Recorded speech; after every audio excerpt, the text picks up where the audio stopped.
Assalamualaikum warahmatullahi wabarakatuh. Waalaikumsalam warahmatullahi wabarakatuh.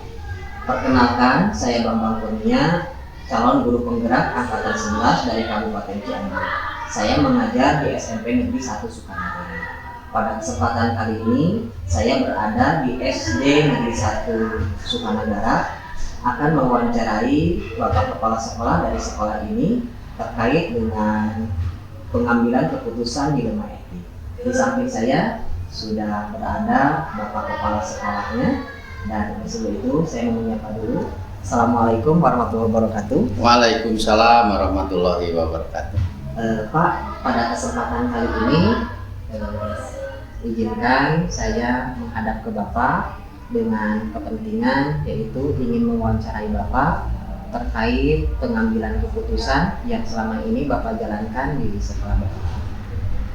Terima kasih kepada Pak Bambang dan calon penggerak sudah mau datang ke sekolah kami ini, dan saya pribadi dengan rekan-rekan dengan senang hati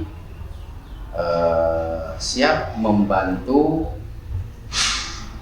apa yang diperlukan oleh calon guru penggerak Bapak Bambang.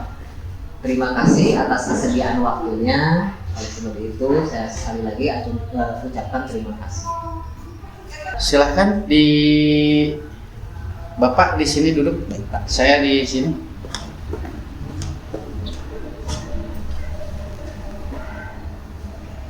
Assalamualaikum warahmatullahi wabarakatuh. Waalaikumsalam warahmatullahi wabarakatuh. Barangkali ada yang saya bisa bantu ke Pak Bambang. Terima kasih Bapak atas waktunya, atas kesediaannya. Bapak sudah bisa menerima saya di sekolah ini. Tentunya saya hadirnya ke sini ke Bapak membawa maksud dan tujuan. Di mana maksud dan tujuannya adalah saya adalah salah satu calon guru penggerak angkatan 11 dari Kabupaten Cianjur.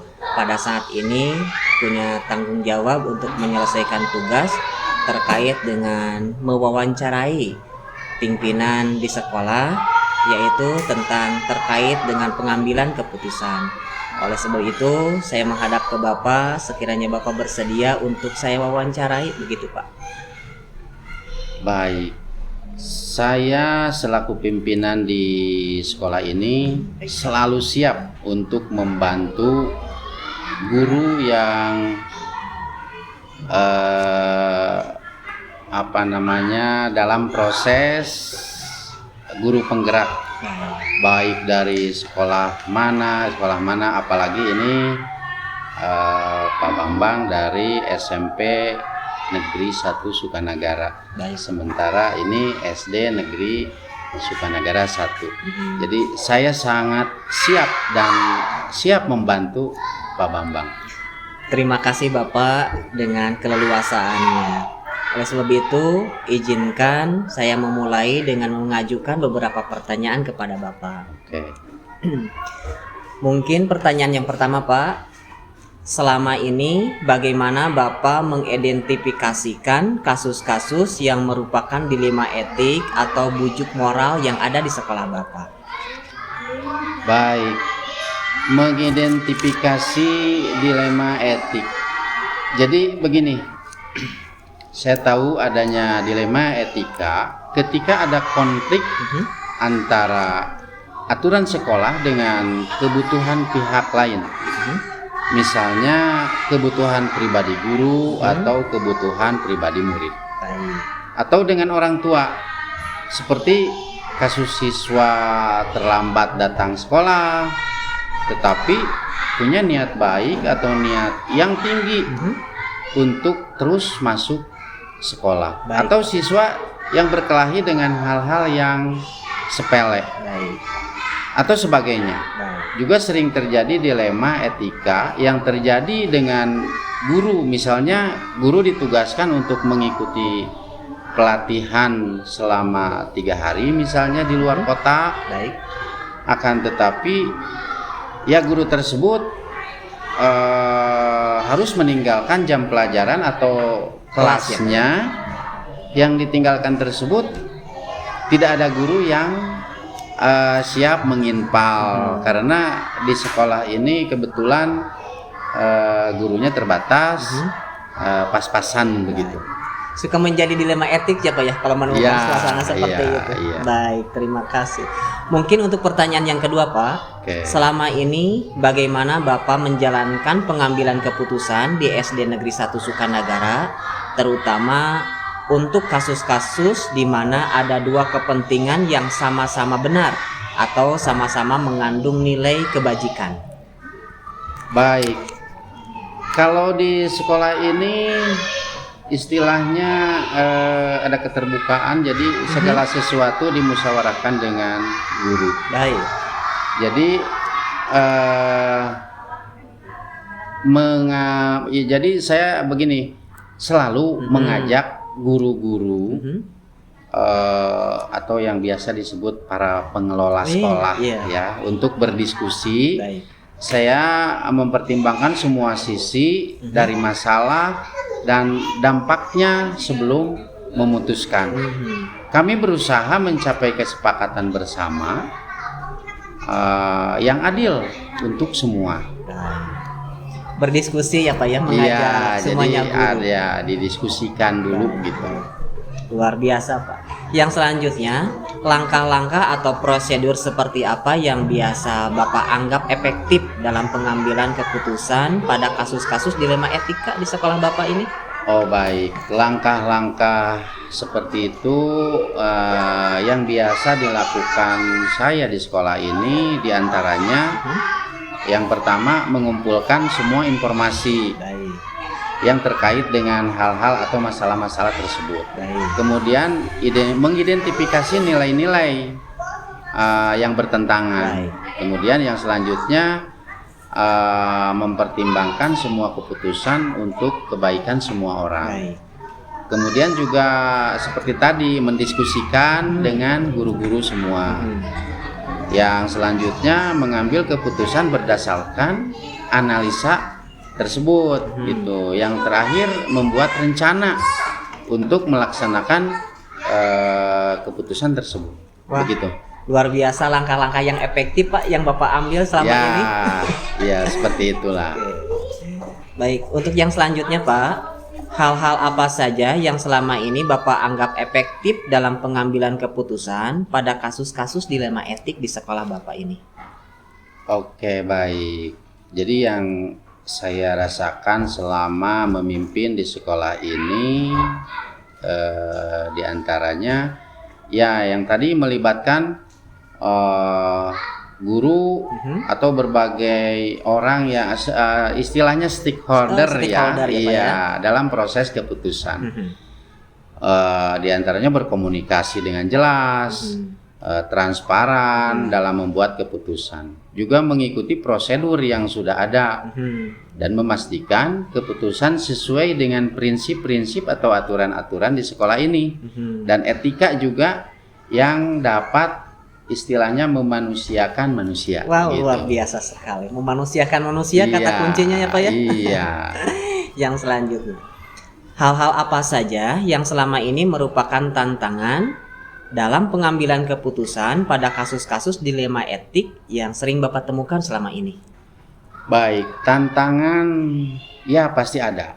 Baik. Pasti ada di setiap lembaga, di setiap sekolah tantangan pasti ada. Termasuk konflik kepentingan antara pihak-pihak yang terlibat, tekanan dari luar dan ketidakpastian dalam memilih keputusan yang tepat gitu. Kadang-kadang sulit juga untuk membuat keputusan yang diterima oleh semua pihak. Baik, Pak. Baik. Yang selanjutnya Pak, apakah Bapak memiliki sebuah tata kelola atau jadwal tertentu dalam sebuah penyelesaian kasus dilema etika? Apakah Bapak langsung menyelesaikan di tempat atau memiliki sebuah jadwal untuk menyelesaikannya? Bentuk atau prosedur seperti apa yang biasa Bapak lakukan dalam penyelesaian masalah tersebut? Oke, masalah tersebut itu biasanya ada dua hal. Ada dua hal.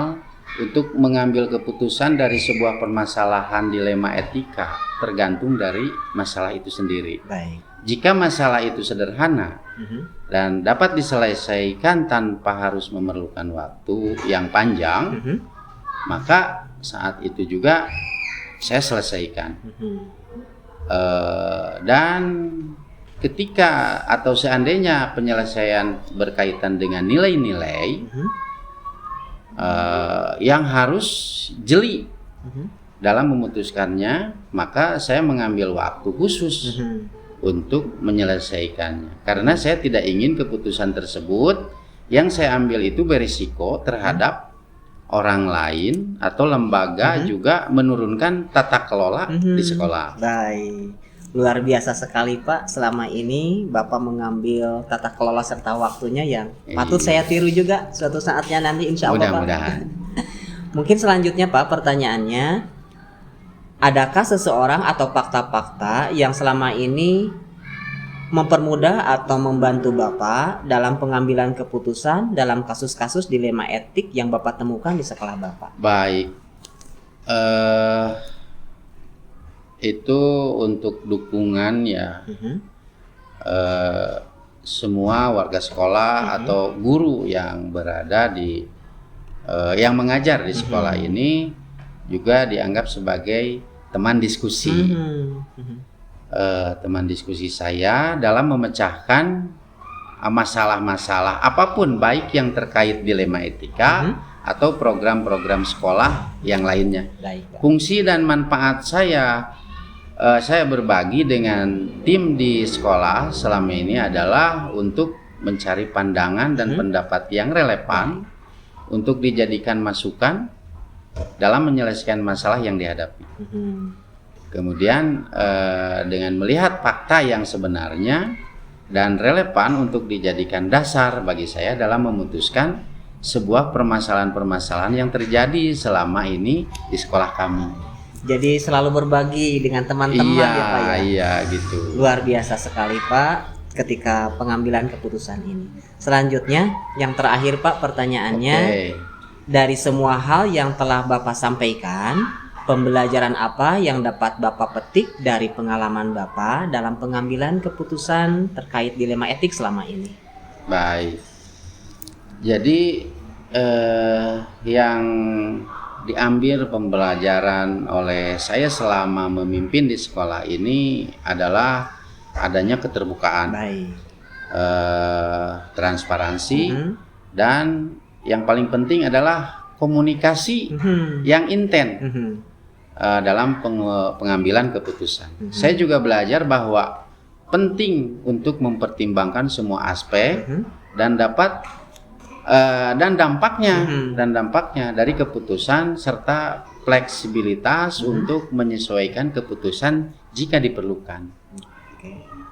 Baik, luar biasa sekali Pak, selama ini Bapak dalam mengambil keputusan, baik itu terkait dilema etik ataukah dalam pengambilan keputusan terkait dengan program-program selama ini. Saya selaku orang yang masih perlu ilmu, insya Allah akan banyak belajar dari pengalaman Bapak selama ini. Amin, amin. Dan akan saya jadikan patokan jika insya Allah suatu saat saya menemukan permasalahan-permasalahan yang terkait dilema etik. Amin, amin, amin. Selanjutnya saya ucapkan banyak terima kasih atas waktunya, atas kesempatannya. Bapak sudah meluangkan waktu dan memberikan kesempatan kepada saya untuk mewawancarai Bapak. Oke, sama-sama. Dari saya selaku pimpinan di sini, di sekolah ini, mudah-mudahan proses ini atau pembelajaran ini dapat diterapkan di sekolah Pak Bambang. Nanti ketika kembali ke SMP Negeri 1 Sukanagara. Insya Allah Pak, insya Allah akan jadi bahan masukan dan bahan pelajaran bagi saya.